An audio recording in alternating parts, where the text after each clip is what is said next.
네. 자, 요 시점에 여론조사 얘기 살짝 하겠습니다. 그러니까 어제 나온 NDS 조사에서 이재명 대통령 국정운영 평가가 69%예요. 70%에 육박하는 이제 그런 그 결과가 나왔고요. 부정평가 22%, 국정 방향성 올바른 방향 67, 잘못된 방향 25 등등 이렇게 나왔는데요.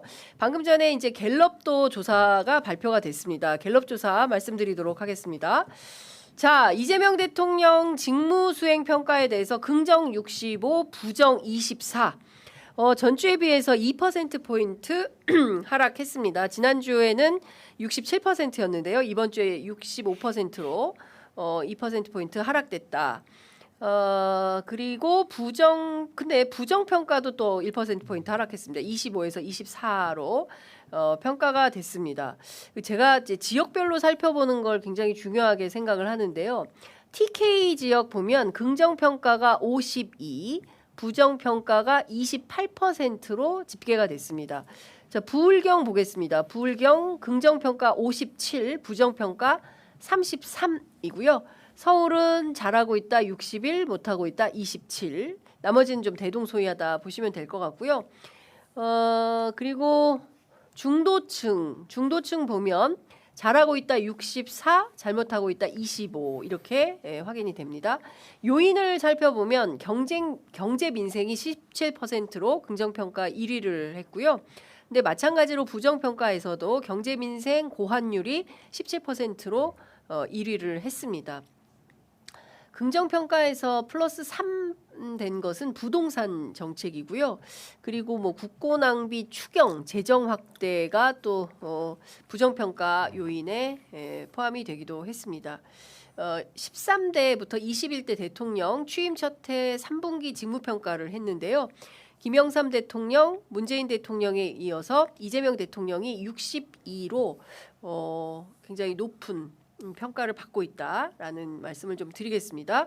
정당 지지도 보겠습니다. 더불어민주당 46, 국민의힘 19, 무당층 27%로 그 지표를 보면 국민의힘은 계속 추락세입니다. 갤럽 기준으로 20% 하락은 깨고 처음이에요. 네. 내려온 건 처음인 것 예, 같은데요. 그렇습니다.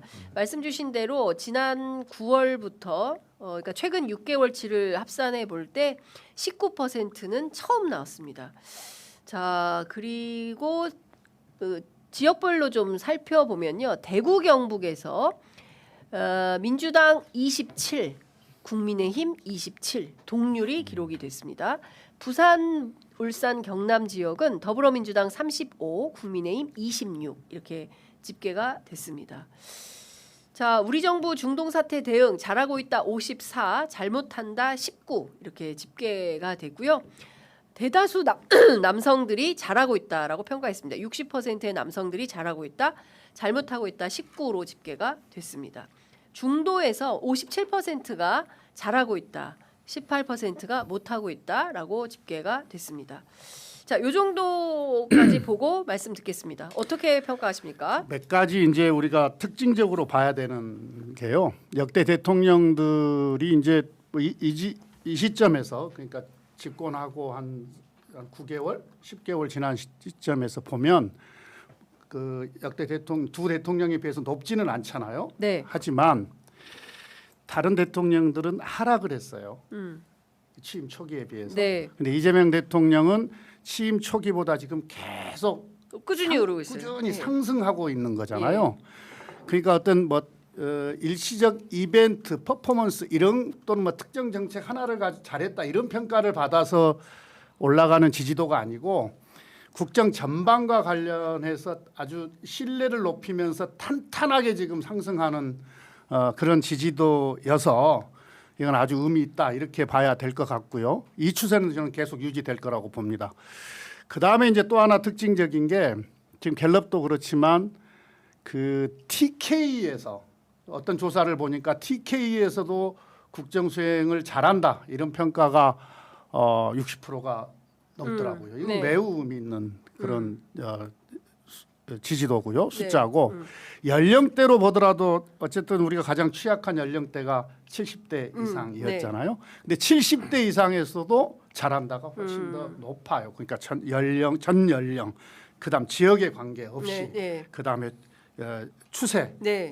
이 전반을 본다고 했을 때 아주 탄탄하다. 네. 이렇게 평가할 수 있을 것 같습니다. 네, 최근에 이제 대구 지역 기자들한테 얘기를 들어보면 대구의 어르신들 70대 이상 유권자분들이 박정희 이후 제일 잘한다.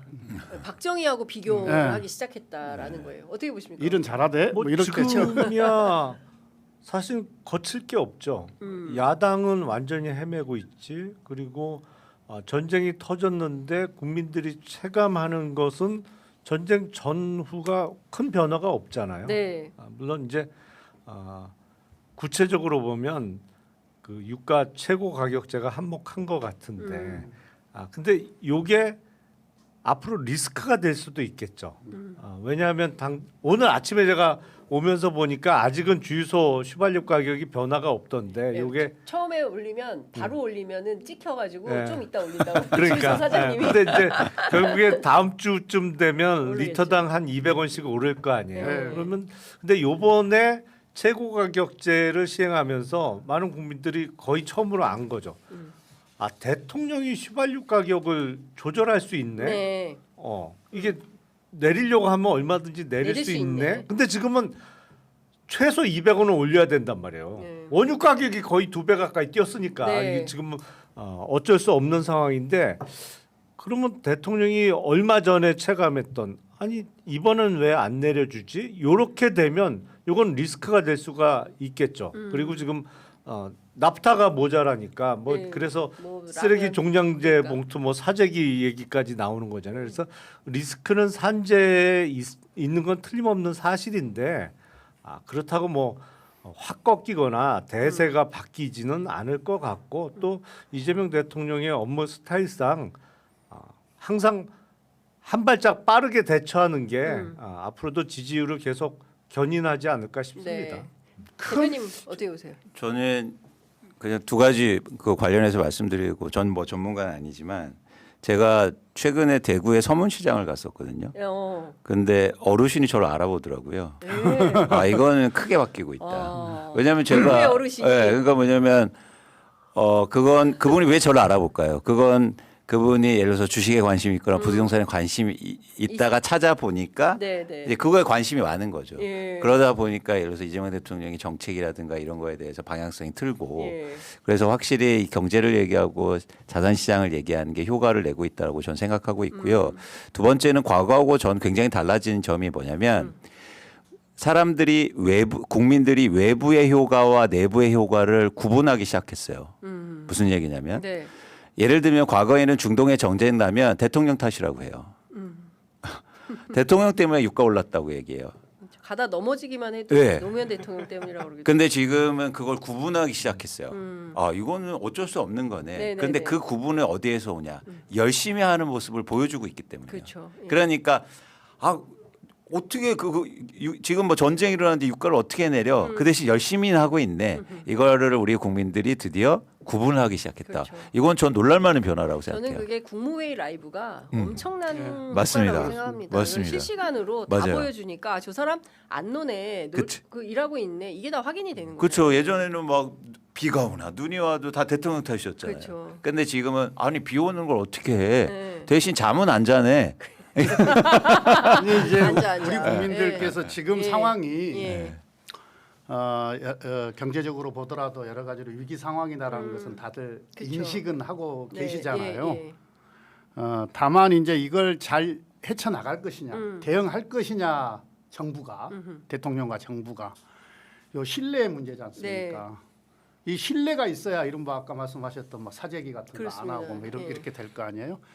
근데 우리가 코로나 때도 우리 정부가 잘 네. 대응했던 걸 한번 경험을 했고 지금 우리 이재명 정부가 보면은 매우 선제적으로 대응하고 맞아요. 또 정확하게 대응하는 것을 지금 보고 맞습니다. 있지 않습니까? 그러니까 유가 최고 가격제 이런 건 매우 선제적으로 지금 대응한 거고요. 그 다음에 우리가 UAE에서 2,400만 배인가요? 2,400만 배를 인가요? 그거 땡겨왔죠. 저 강훈식 실장이 공급받기로 이렇게 하고. 외교한 실적도 보여주고 있고 정확하게 대응하고 있구나. 그 다음에 이제 추경이 지금 들어오지 않습니까? 네네. 이달 말일 날 들어와서 다음 달 9일쯤에 이제 예결이 통과를 하게 될 예. 텐데 이번 추경은 요 이런 이른바 전쟁 추경이거든요. 그러니까 원유 기름값 오르고 예. 또 기름값이 오르면 또 물가에 그렇죠. 영향을 받지 않습니까? 그렇게 되면 아무래도 소비 심리가 위축되고 또 실제로 또 쓸 돈이 줄어들게 되잖아요. 예. 그래서 근데 이제 이런 게 그 고통은 없는 쪽에 가장 많이 오거든요. 그럼요. 서민들한테 많이 오고 예. 기업 뭐 유형별로 보면 중소기업 소상공인한테 가장 크게 타격이 오거든요. 정확하게 거기에 타겟을 맞추어서 이번 추경은 그렇습니다. 진행을 하게 될 예. 겁니다. 예. 우리가 작을수록 어렵습니다. 편의점도 어려워요. 많이 도와주셔야 됩니다.